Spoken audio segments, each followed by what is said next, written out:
Okay, the live has started, so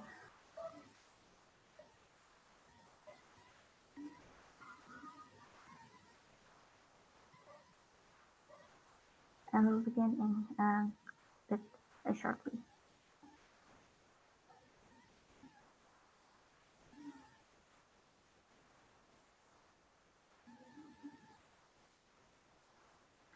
Okay, now we're live. Good morning, everyone. My name is Larat, and I'm from the committee of SETARA 2020 English Speech Competition. Today is the final round of the competition.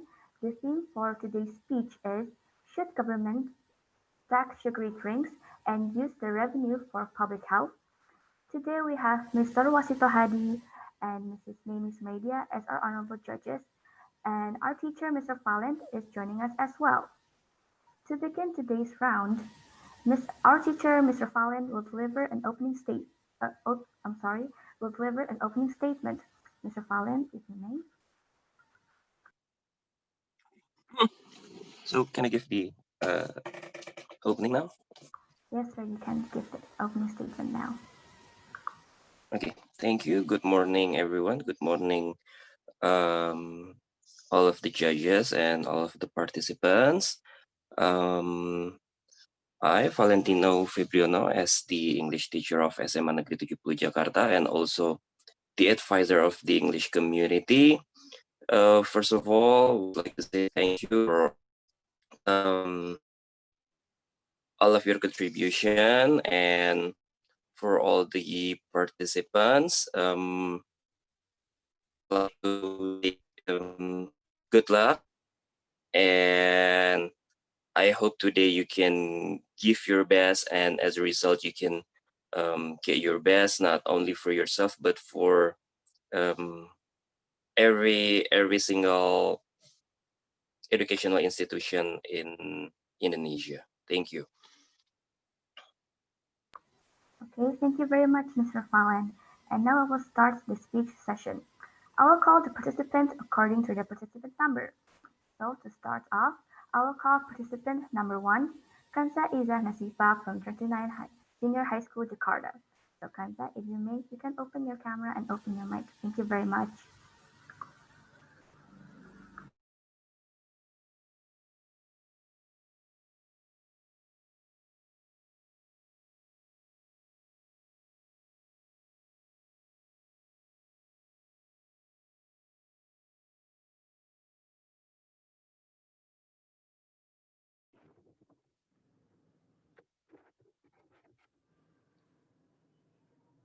Excellency, honorable judges, respectable audience, and everyone here today, Assalamualaikum warahmatullahi wabarakatuh.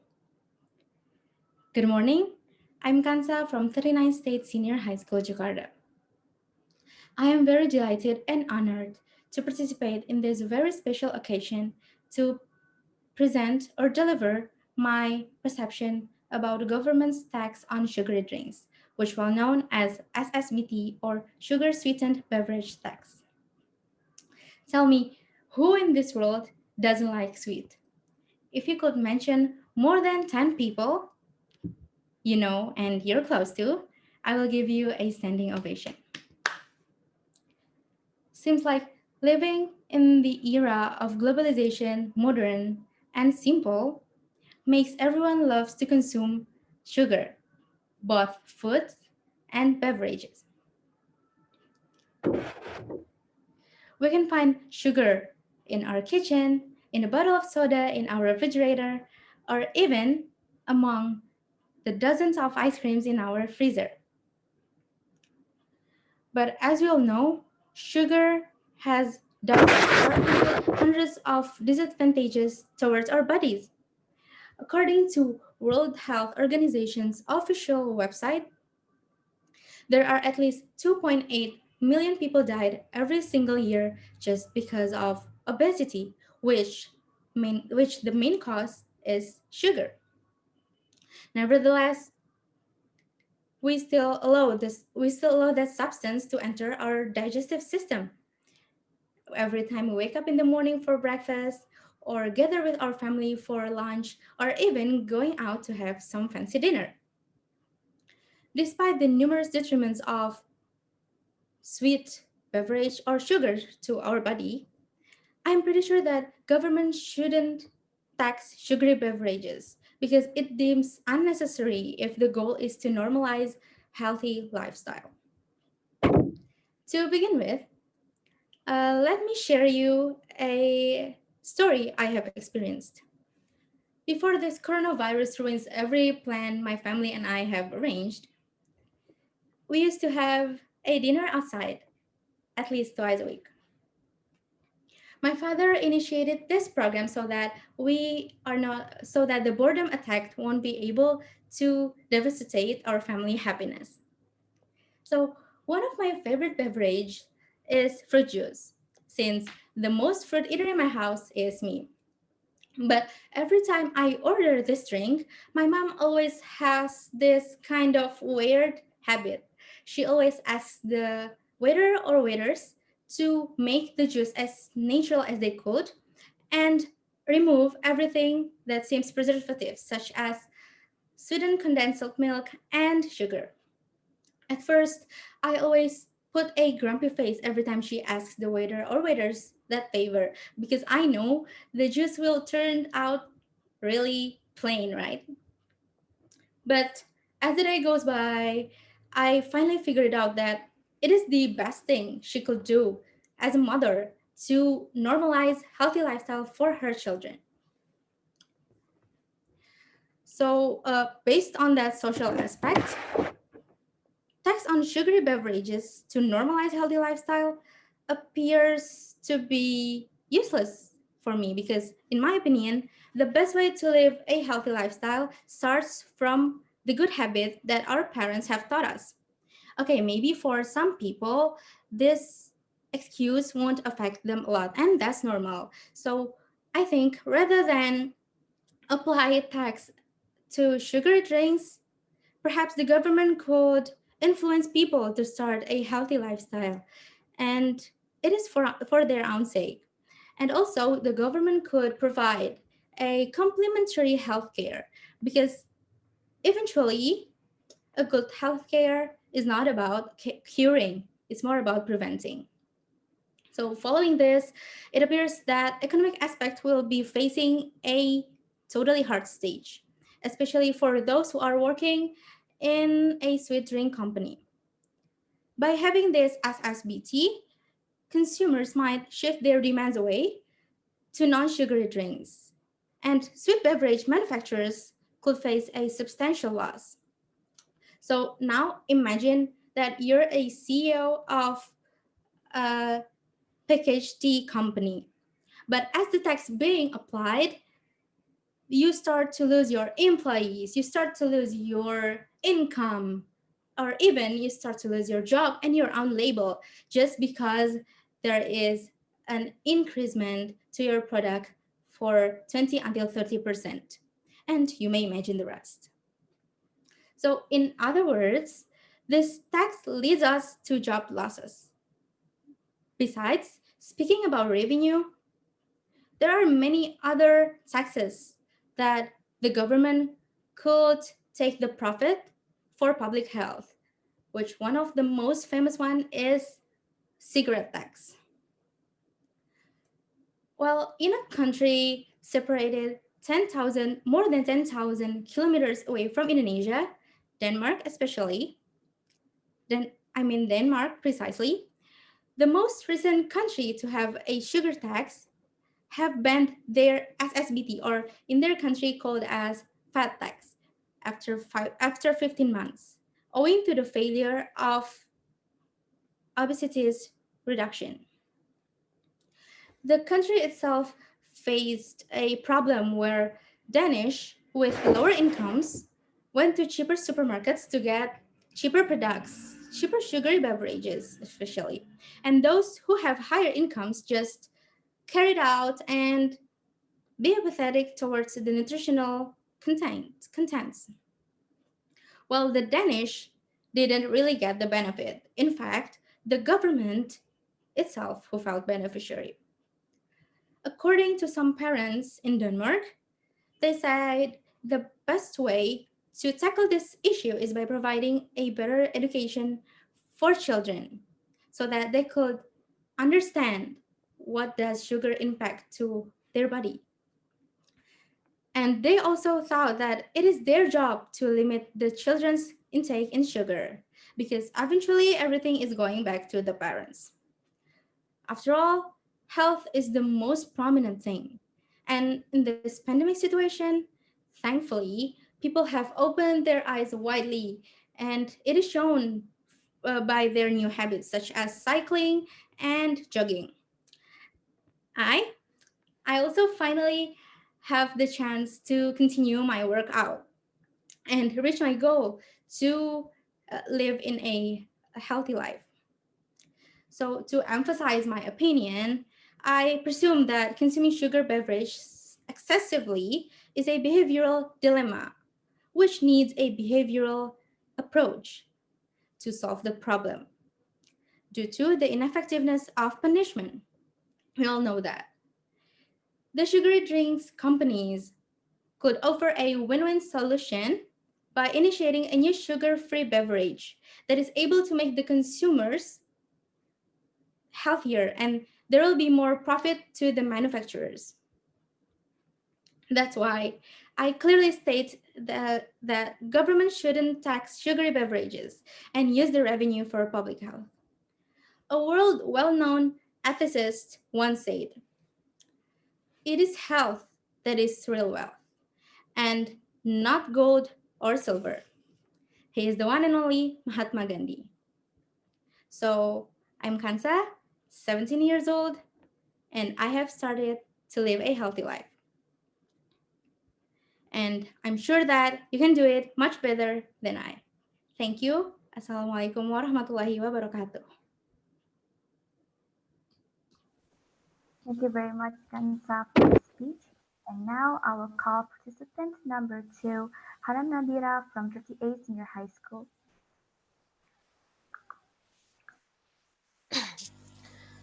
Assalamualaikum warahmatullahi wabarakatuh. Good morning, ladies and gentlemen, fellow contestants, and honorable judges. My name is Hannah, and let me tell you an interesting story. My mom was the healthiest woman I've ever met, and I could swear by that. Since I was a kid, when everyone seems to have these, sweet drinks in their lunchbox, I never had the privilege to taste those sweets. Is that right? I mean, once in a while she allows me, but if you overall look through my household's refrigerator, you wouldn't find any cold sweet drinks. But I was lucky because if she let me drink those daily, God knows what diseases I would get. Diabetes, obesity. It's an adult disease that even a kid my age could get these days.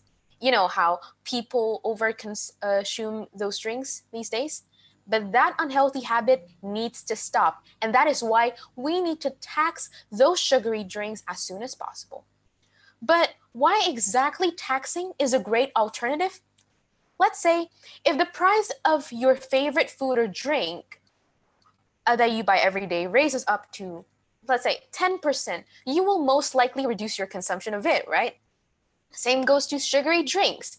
If you raise the tax, that will lead to a higher price, of course. The demand percentage will decrease slowly.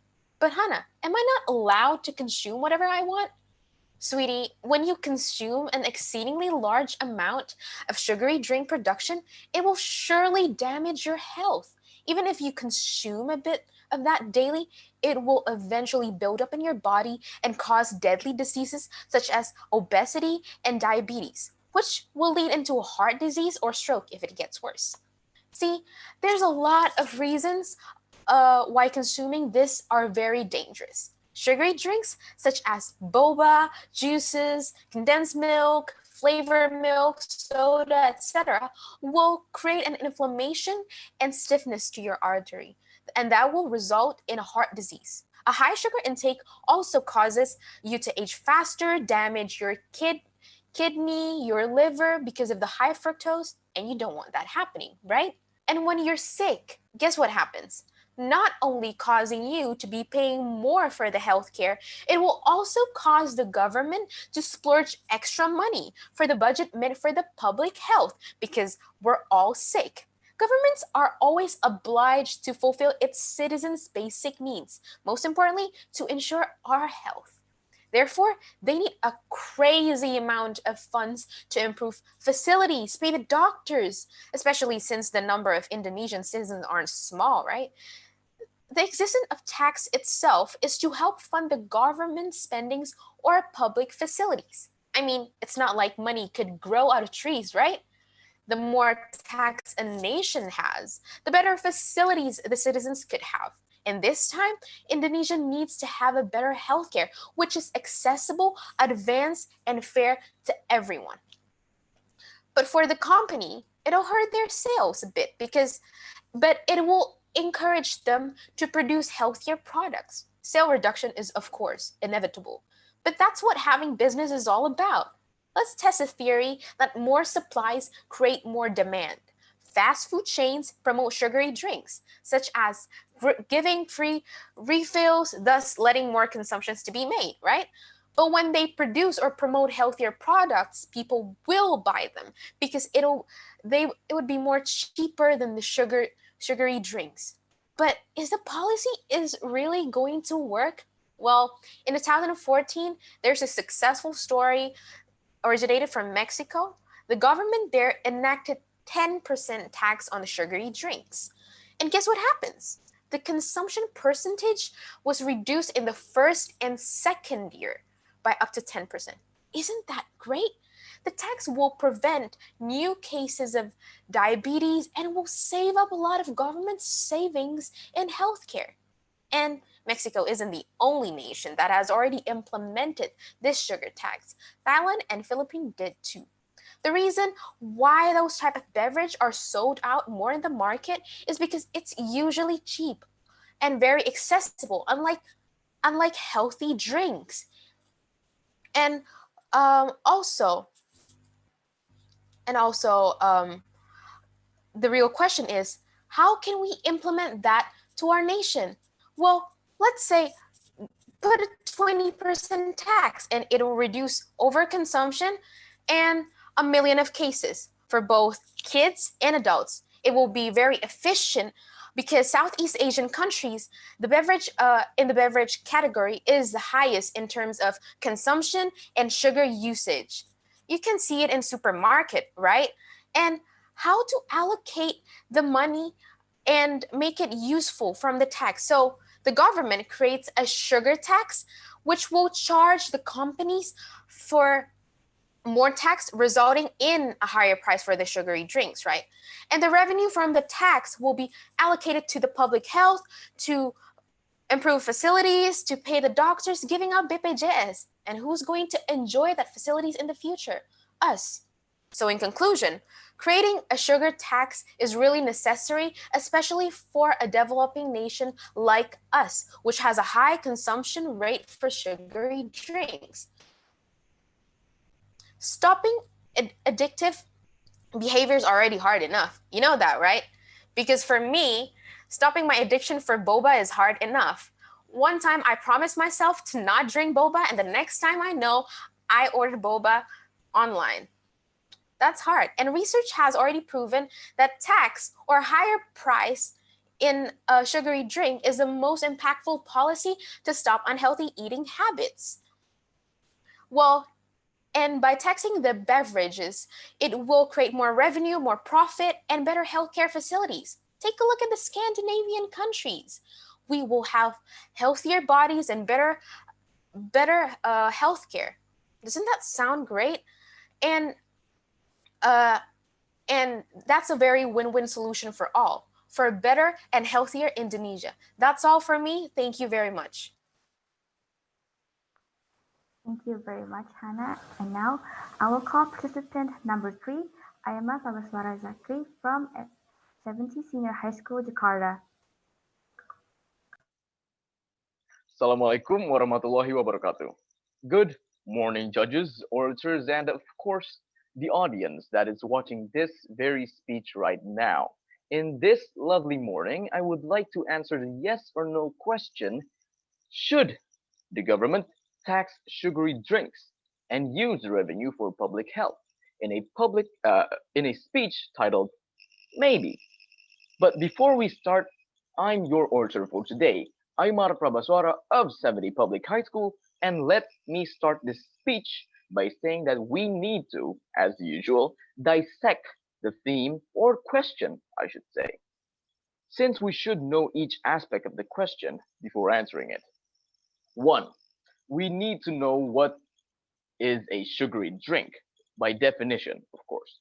Sugary drink is a type of beverage that contains added sugar or sweetener, any type of sweetener. Keep that in mind. But on the other hand, there are people that would assume that sugary and soft drinks are in the same boat. The key component of a soft drink is usually contains carbonated water instead of normal water like sugary drinks. Other than carbonated water, there's also sweetener, sugar, fruit juice, or corn syrup, or maybe even a combination of all three. And other than that, the last component is flavoring, whether it'll be natural or artificial. For the sake of this speech, I will categorize them as the same thing. One reason why would I do that is they are both in the same bad light. They are both seen as a really bad drink. Some people even put it as some sort of gateway to a perfectly legal yet unhealthy addiction. And the answer is sugar. Why? Sugar in nature is very addictive, yet it was never dangerous to consume a moderate amount of sugar. But in this case, the leading face of the sugary soft drink industry, it starts with Coca and ends with Cola. That drink includes an ungodly amount of sugar. And even it includes phosphoric acid. If you don't know what that is, it is an actual ingredient for cleaning agents. If you see any videos of people online cleaning up stains or rust with the company, more often than not, they are 100% real. And this is what the public think when they hear sugary or soft drink, not realizing that these things can be healthy for you. And that's why I think that the theme itself generalizes all soft sugary drinks to this one famous worldwide beverage. Now, now, all healthy alternatives are completely overshadowed by one or two, maybe three brands of sugary soft drink that is mostly partially responsible for obesity, diabetes, and cancer. But now, finally, I would like to talk about the theme of the speech. Should the government tax sugary or soft drink?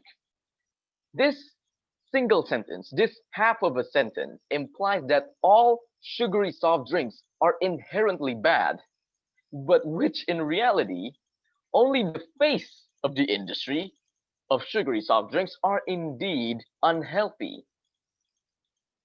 But in truth, a simple, moderately sweetened tea would categorize as a sugary drink. Sparkling water would categorize as a soft drink. Effervescent tablets, the little vitamin tablets that you put inside water and it bubbles up. Sugary soft drink. Not only that, there's in this era, there's a sudden upsurge amount of people that would turn into entrepreneurs, and those very entrepreneurs are the one that will create a healthy and risk less sugary soft drinks. By taxing these sugary soft drinks now, it will create a sudden impact for those people who already innovate. The ones and these drinks are what people like us need to replace the usual cola and other unhealthy sugary soft drinks, the ones that are made up of too much sweetener or too much sweetening chemicals, the ones that are causing obesity, diabetes, and other dangerous effects that these drinks offer. And from this statement, it also means that taxing all sugary drinks are inherently bad or always bad. But that's not what I mean. In fact, my solution is to tax those items that is leading the industry in a bad light. Or, to put it simply, tax the ones that are generally unhealthy. And from those taxes, the item will, of course, have an increase in price, making people try to find an alternative to those sugary drinks. And those alternatives are what we all will accept in the future.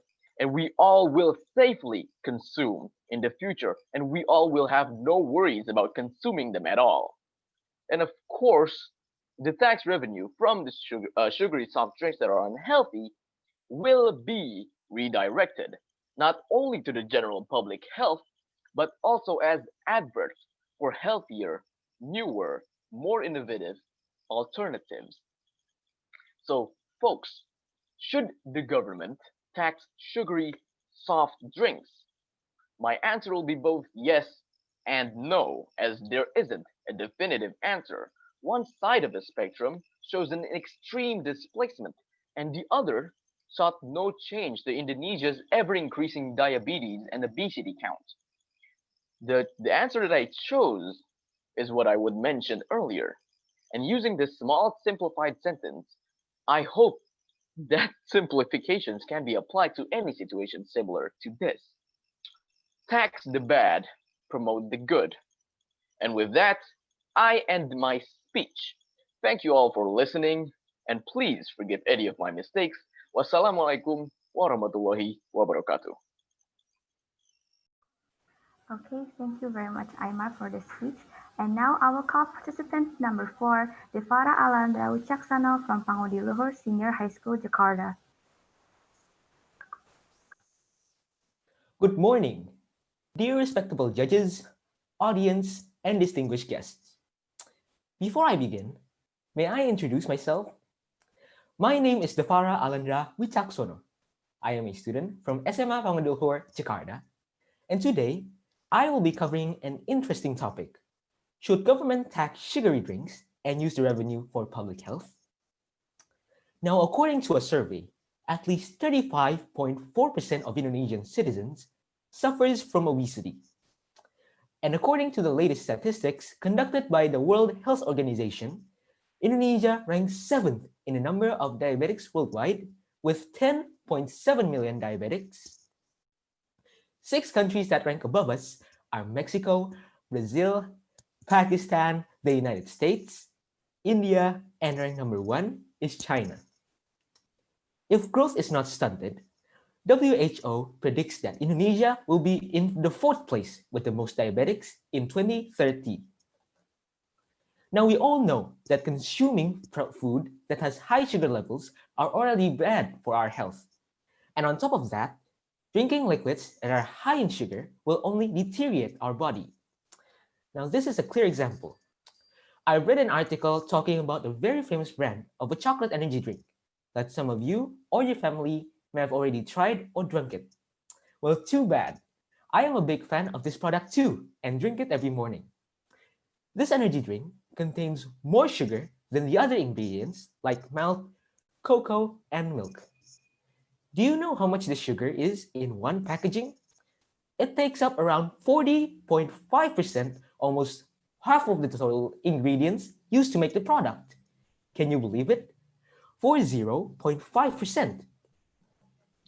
Now, recently, a group of researchers found that the trend of obesity has now shifted to developing countries. Obesity is no longer a trend in developed countries. The main reason is that more and more people in developing countries consume processed food and drinks that are high in salt, sugar, and saturated fat. Consequently, many people suffer from obesity, diabetes, heart disease, and stroke. It is sad to say that the healthcare system in Indonesia does not have the capacity to cope with this increasing burden of chronic disease. Indonesia is a pretty big market for packaged tea, carbonated, and energy drink products. Research shows that the demand for this type of drink grows about 8 till 10% every year. Now, this is the interesting part. The Indonesian government has considered levying taxes on sugary drinks to overcome increasing health problems. Our finance minister, Sri Mulyani, is obsessed with controlling diabetes. That's why she plans to impose excise on sources of sugary items circulating in the community, such as packaged tea and carbonated drinks. The packaged tea group is planned to be subject to a tariff with an estimated potential state revenue at 2.7 trillion rupiah. Meanwhile, carbonated beverage products will be taxed with potential revenue reaching 1.7 trillion rupiah each year. Having said that, the agency managing Indonesia's national health insurance, known as BPJS Kesehatan, has been suffering a deficit. Last year alone, it has reached a shortfall around 16 trillion rupiah. And I am astonished knowing that so far, BPJS Kesehatan is still serving a big portion of diabetic patients, while the prevalence of diabetes mellitus over 15 years of age continues to increase. With my humble opinion, taxes and excise taken from sugary drinks will also help BPJS from its operations deficits. Tax on sugary drinks actually has many benefits. First of all, tax sugary drinks can help raise revenues on important programs for our country, specifically for our country's health. Secondly, higher prices will decrease the number of customers buying sugary drinks.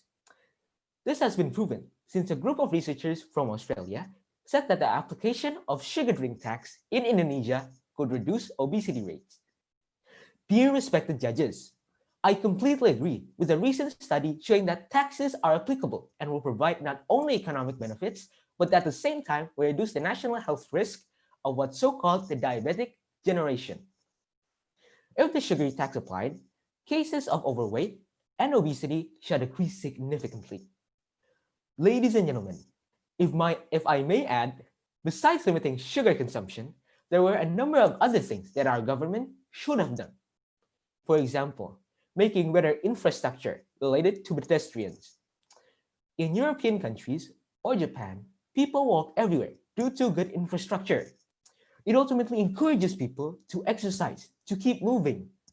The authority also needs to open more space so that people can exercise freely. This includes the availability of sport fields and playgrounds in the housing complex so that the children and youth grow the habit of exercising. The Ministry of Health also needs to be more diligent in promoting education to the public about what drinks or foods should be avoided in excess consumption.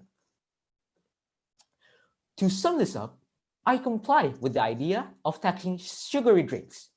If the sugary tax is applied, cases of overweight and obesity shall decrease remarkably. This will also be a big help to both BPJS Kesehatan and other important programs. But this isn't the only way of solving the health issues faced by our country, whereas the government needs to improve the infrastructure to promote the walk-in and exercising culture in our nation. At the end, as a citizen, I am really grateful seeing the plan of tax policy that is proactively address citizens' health and wellness. I hope that everyone takes one another's hand for the success of this national initiative and strive toward a transparent, fair, and accountable process. That is all. Thank you for your attention. Thank you, Desara. And now, last and not least, I will call participant number 5, Asha Wiratnanto from EARG Rio de Janeiro, Brazil. Hi, good morning, everyone. My name is Asha, living in Rio de Janeiro, Brazil, going to the American School of Rio. So I'm here with a 10-hour time difference, so it's currently 11 p.m. for me here, and for you, it's 9 a.m. So let's commence. Should the government tax sugary drinks, and should the revenue be for public health? This would inherently translate into, would you personally generally base your diet on a healthy regime, on how you would be financially penalized if you were to consume or simply purchase a sugary drink? Imagine your preferred brand of sugary drink, such as Coca-Cola or Fanta, to be highly overpriced to aid in our own health. However, with a result for a better initiative. Economically and perhaps socially as well, how beneficial would this affect our lives? And how would this be a greater alternative? In order to state and address the significance of the situation, we must first view our statistics of this growing epidemic. Now, in 2015, a case study conducted by the World Health Organization confirmed that overconsumption of sugar is a result of a major contributor to a variety of complex diseases, such as diabetes, tooth decay, and its most prevalent, obesity. To such an extent, sugar is remarkably addictive, given that consumption affects the brain in ways similar to certain drugs. It is a leading worldwide concern in which it is concerned by consuming high amounts of energy-based foods, fundamentally being fats and sugars, in which the average human consumes around 7.6% of their daily regime. In addition to this, with a great consumption of sugar, a variation of issues follow, such as lower life expectancy and higher healthcare rates. Moreover, the number of adolescents with obesity has multiplied tremendously, with 11 million children with obesity in 1975, increasing to 124 million in 2016. That's a decanal increase. In the sense of regarding sugar consumption in specific countries, the general figure for overweight is increasing within preschool age children in low middle income countries such as Chile or Algeria, rapidly resulting in poor health and leading towards low productivity skills within their learning environment, meaning school.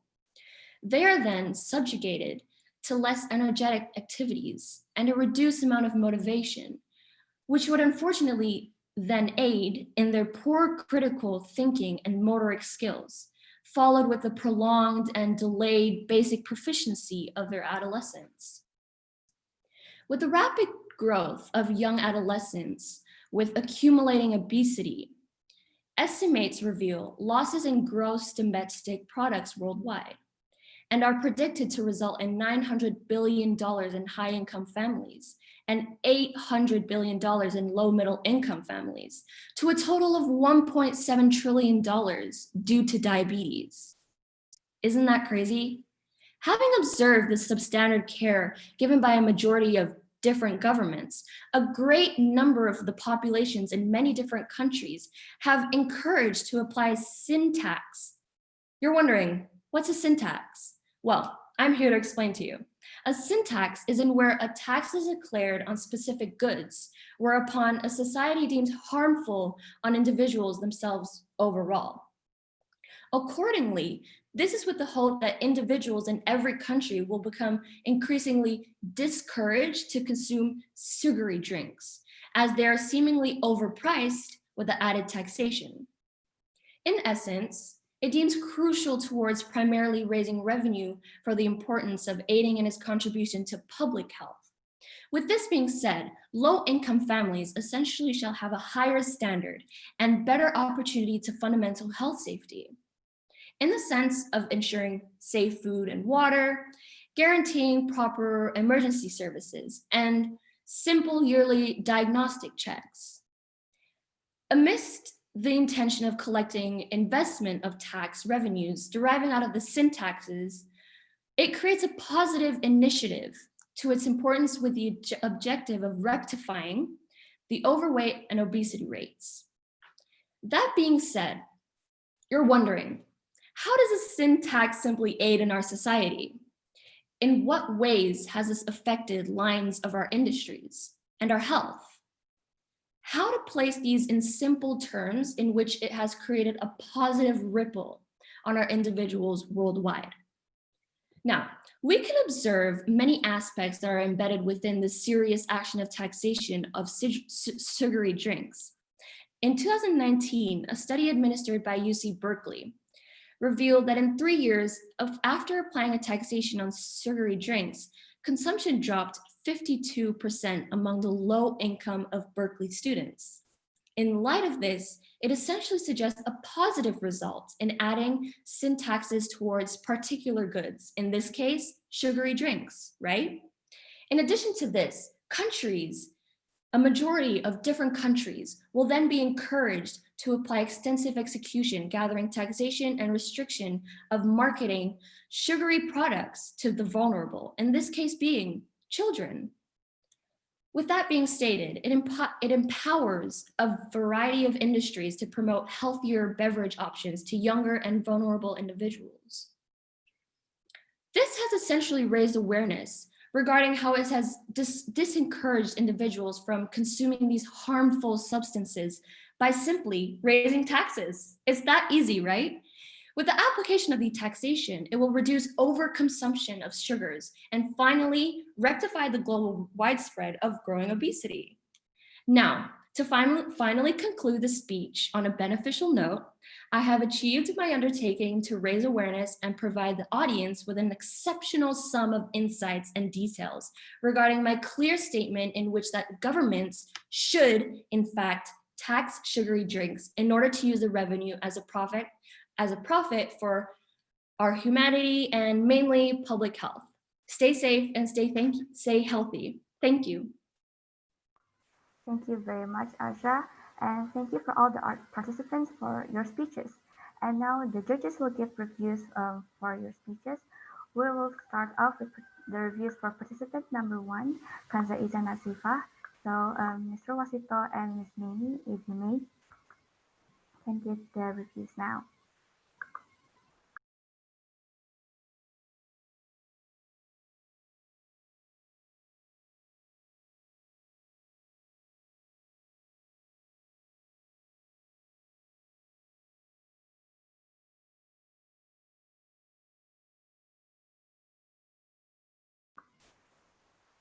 I'm sorry, sir, but you haven't opened the mic.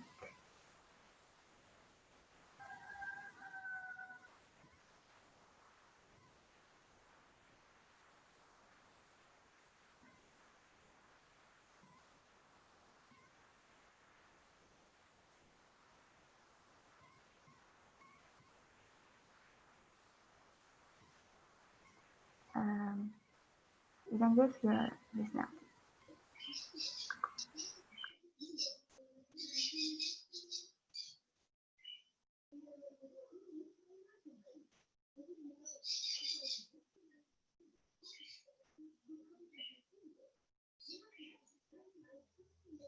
Okay.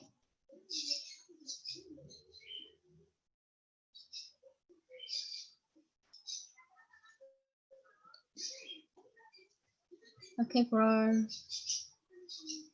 Awasita. Okay, Uh, I'm speaking first. Okay, thank you. First of all, let me congratulate for the 5 participants that have performed very well. Frankly speaking, it's not easy to consider which one is the best. But anyway, when we are talking about a topic that with argument, I believe you have got it from your teacher. So it is a kind of exposition, right? Yeah, analytical expositions or data exposition. Basically, there are thesis, argument, and reiteration or recommendation. So in the speech here, we will see, how deep is your arguments, okay, and how you deliver it. So basically, there are 2, the content, the body, and also the delivery, the method.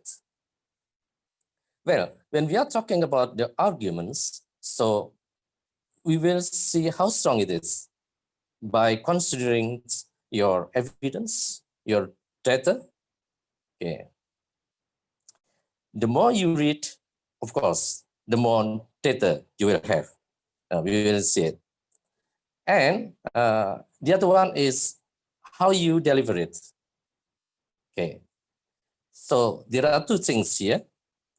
First is about the language, how smooth you deliver it, how rich is your vocabulary, okay, and also your non-verbal communication.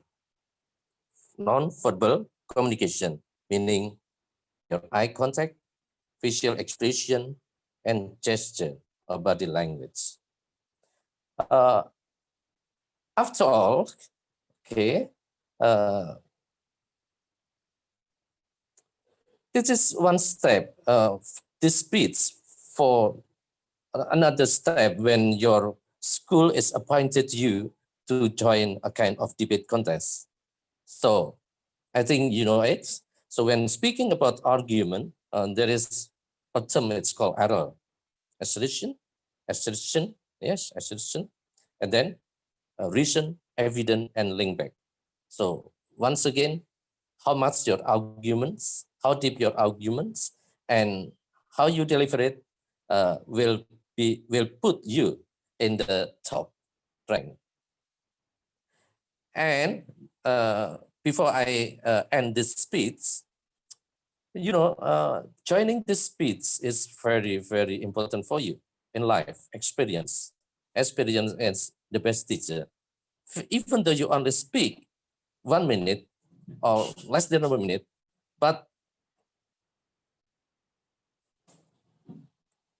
your experience when speaking is really, really beneficial for you. So I can say that with words, we govern people. So you have learned, you have put into steps how to be a leader. Basically, the core of the leader is communication. And now you have practiced it. And I believe one day you will be in the leader in this country. Thank you.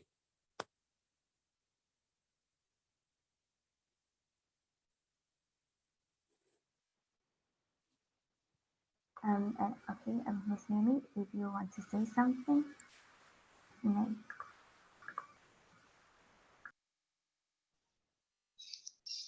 Okay, good morning all. It has been a pleasure for me to actually have watched, to watch your performance in speaking. All of you are good. We're good, actually. Not only good, very good, because you're the best five.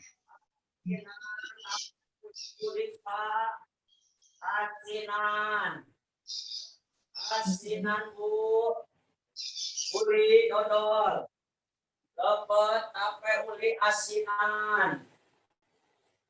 Asinan nih. Sorry. Uli asinan Bu. With me. Okay. So, well, that distracted. And then I've seen a lot of things that you have. What is it? Talk about, and then most of them are although sugar, like taxing sugar intake, taxing sugar products is it's considered new, but I see that you've got quite wide or open mind about it, and then you've got what is it? Some thoughts, future thoughts about it, and then in some of you, I can see so much reading or so much thoughts that you get from outside because you read a lot, which is very good to support your speaking. And then your delivery, most of you are good, very good. Only in some I can see that the eye contacts are not very well fixed, and the summary is very important too. And then There are some who did it very well, yeah, who stress what they think about sugar taxing, and the content in the content, most of you have done very well. And also in the introduction, I think all of you have done very good. Yeah. Okay. So thank you for that. And then keep up the good work, because you're very potential, yeah, for kind of debating or public speaking. I think you have to keep up, yeah, your ability to do public speaking, yeah, which is very good of you. Thank you. All right, thank you so much for the reviews. And to close this round, our teacher, Mr. Fallon, will give a closing statement. So, Mr. Fallon, if you may. Okay. Good morning again for all the judges and participants. First of all, I would like to congratulate all of the participants for sorry, for giving such a good performance, which makes me believe that it's going to be tough for the judges to decide who will be the winner. So at the opening, I said good luck for all the participants. For now, I would like to say good luck for all the judges, and no matter what the result is, I believe that deep inside you believe that you've already become the winner. So once again, thank you for all of your hard work, your time, your energy, and to prepare for this event, for both committee, participants, and also the judges. Thank you. All right, thank you, Pak Fallon. So, everyone, that's the end of the final round. The winners will be announced at 10th October at SETARA's closing. Don't forget to watch it. Thank you for all the participants. Thank you for our dear honorable judges. And thank you for Mr. Fallon. And thank you too for those who are watching. That's all for me. Thank you very much.